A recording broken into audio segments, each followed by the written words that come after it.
by the shores of old Lake Michigan, where the hawk wind blows so cold. An old Cub fan lay dying in his midnight hour that tolled. All around his bed his friends had gathered. They knew his time was short, and up on his head they put a bright blue cap from his all-time favorite sport.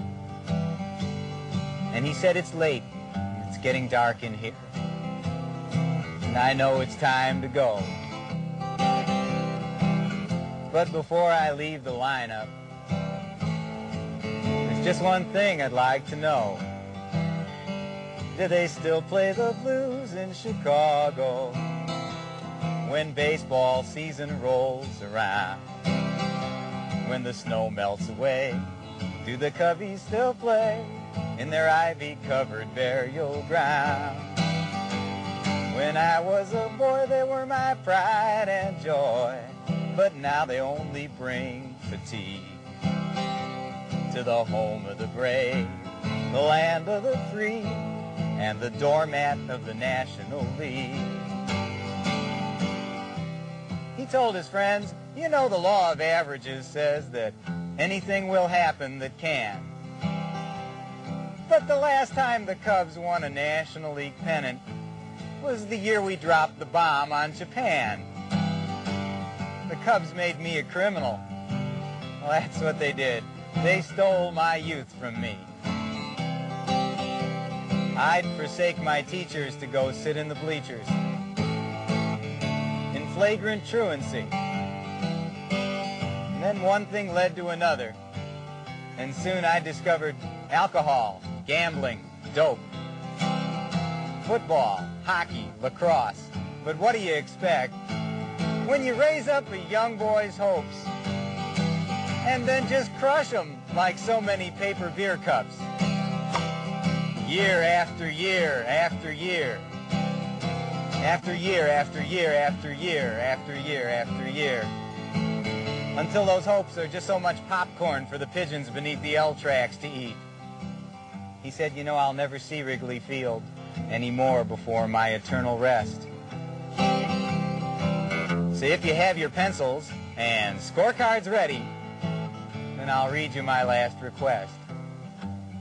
He said, "Give me a doubleheader funeral in Wrigley Field on some sunny weekend day.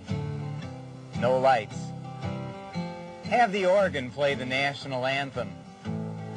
And then a little na-na-na-na, hey-hey-hey, goodbye. Make 6 bullpen pitchers carry my coffin, and 6 groundskeepers clear my path. Have the umpires bark me out at every base in all their holy wrath. It's a beautiful day for a funeral. Hey, Ernie, let's play 2.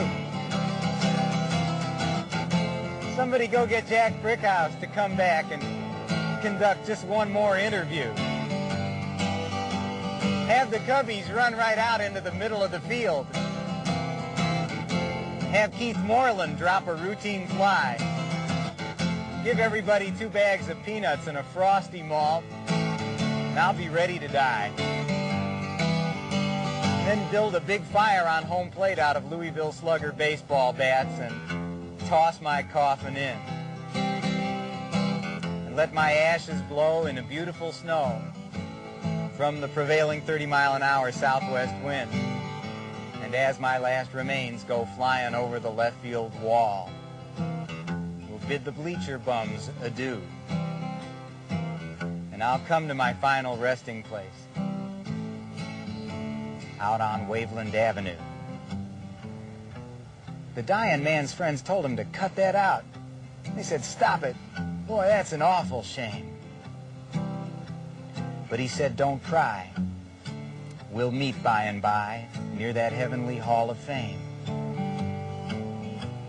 He said, "I've got season's tickets to watch the Angels now. So that's just what I'm going to do." And he said, "Well, you the living, you're stuck here with the Cubs. So it's me that feels sorry for you. And then he said, play that Lonesome Losers tune. Gosh, it's the one I like the best. He closed his eyes and he slipped away. Well, Mike, it was the Dying Cub Band's last request, so here it is. Do they still play the blues in Chicago when baseball season rolls around? When the snow melts away, do the Cubbies still play in their ivy-covered burial ground? When I was a boy, they were my pride and joy. Now they only bring fatigue to the home of the brave, the land